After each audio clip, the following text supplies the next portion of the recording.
This is the World Cup. This is Tour Front and a little Rihanna lyric, Onana. What's What's your my name? name?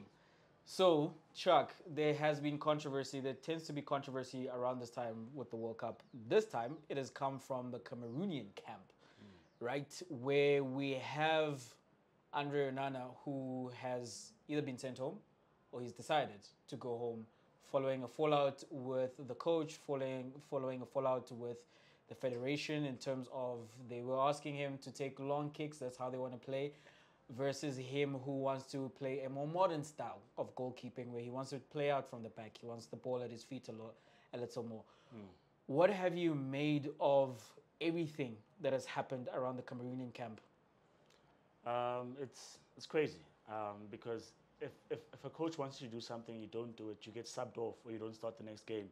I don't get how he's suspended or he's gone home because Fabrizio tweeted that he's permanently away from the World Cup. So whatever Cameroon do from here on out, he's not going to be a part of it. Even if they go all the way to semis and whatnot, there will be no Andre Onana. It can't be tactical because if it is tactical, then there are there are practices that you can there's training rather that you can attend and become better and become that desired result that they want you to be. If not, you've got two other keepers. Why send him home? Or at least it looks like he's gone home. So there's a bit more than what we hear in the press. And also, if you think about it, if you've got two backup keepers as per each World Cup squad, why send a guy home who's not doing what you want? Keep him on the bench. I mean, that's what the other keepers are for, right? If the guy gets injured or if he's not good enough, you play the other one. So for me, also looking at the fact that Onana has had some dark clouds surround his name and his image when he was still at Ajax before he's moved to Inter. So it might be deeper than what we're being told. So it's crazy that a World Cup player has gone home because I mean if the World Cup is the place where you establish or realize your dreams, you wouldn't just leave. So it's deeper than that, and it's crazy. So to answer the question of why you would send him home, it's because of team chemistry, because he will be a distraction if he stays there. And if it is, as we are led to believe, there are these clashes between player and management, and you are trying to progress still in this World Cup. So you don't want that in your squad. You do have a limited time.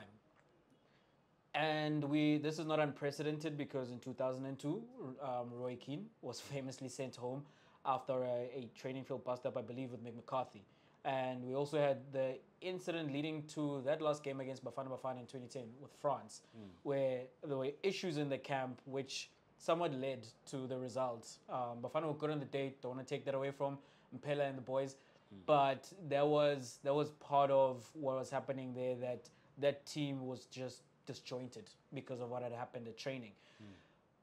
With regards to him going home and this disagreement with management, I want to hear from Onana. I'm very curious to hear his part because so far the narrative has been controlled by management. It has been controlled by the federation.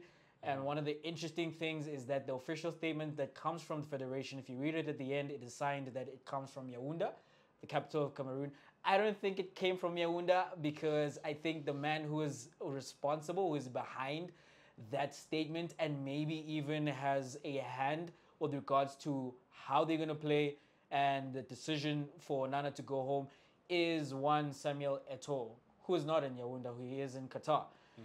So the other side of that is if indeed it was a matter of a difference of opinion between player and coach, this then is the Ronaldo situation whereby you need to do what the coach is telling you. I don't think if we criticize Ronaldo for going against the manager or not being a team player because he's being asked to start from the bench, we should just reserve that for him. If Onana is in a team and the team has a particular idea of how they want to play as recommended by the coach, then the coach says this, does not matter what you do at club football. Imagine all the City players at the different countries, like a Cancelo, for example. If you were to say, I don't want to play right back, I want to play from the left, and I want to be part of the midfield, and I want to be advanced and do all the things that I get to do at City. This is not City. This is Portugal. Same thing. Does not matter what. It does matter to an extent because I do feel that a coach and players, you can have those meetings. But Jay, can I ask quickly, is that not why you selected me? Because I can do what I've been doing at that club. That's what caused me to shine. Like You're great with your hands. Like you're the best keeper we have overall because the fundamental difference of opinion, Chuck, is what do you want to do with your feet? He, what we're hearing, the coach wants you to kick it long. You can do that. Like, whereas you don't want to kick it long.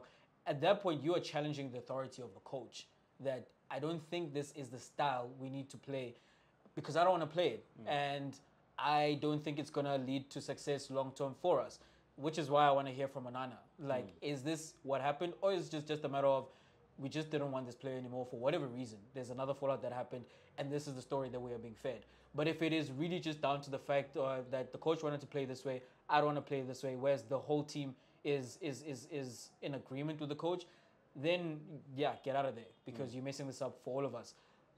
That is a question mark for me because why is Abu Bakr not playing? You know, like, why is he not playing? Like, I feel like there's a lot happening in the Cameroon camp, and I can't wait for Onana to come on the record and tell us his side of the story, and we'll be back here debating it again. Quick question before we close. What about Notimukwena and his group? Were they sent home early? Or did they stay with the camp? No, they were sent home. They were sent home for That's the one that sticks in my mind. Ish. Yeah, so if you're not a good team player, then you don't belong like in the team. But as I say, we will get a chance to hear from Onana, I do believe, and we will see how it affects Cameroon going forward in this World Cup. But also I'm thinking, Jay, now, this comes to my mind as well, Buti. Is it? I know that there's hierarchy and there are people who play their roles, and that's how the team functions. That you're the coach, I'm the player, and you will tell me how we play.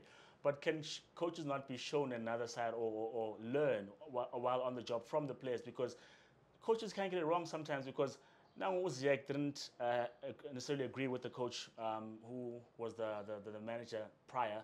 He gets fired. Ziyech comes back into the team. It looks like Tunisia are playing better. Morocco. My bad. One of the Arab countries, Chuck. Yeah, I don't know. Coming from you would sound bad. But my whole thing is that would you not say that there is a thing to be learned? And I don't know how deep it is or what actually happened at that particular bust up. And if he did say, well, if I'm not going to do what I want, I don't want to play, because then that's a line drawn in the sand, and obviously you're not going to play if you say that. But I do wonder sometimes that the coach should have the last word, but isn't there room to learn, especially at these key times or key moments for the team? I think there's room to have discussions. If I touch on the Ziyech matter, the current Morocco coach spoke about the fact that you need to love Ziyech to get the best out of him, which tells me that the issue was not football. The issue was a clash of personalities. Totally different. So I do think within a team, within that structure, because these players do come from different places and they do come with other philosophies from their managers at their clubs. And if you have something of worth to contribute to the team, I think the environment should be such that you can put your opinions across on the table. I think the issue comes if you're insisting that I don't think what you ultimately you want to do, because the buck does stop with the coach. I don't think what you want to do is what we should be doing. I hear you, but that's a bunch of nonsense.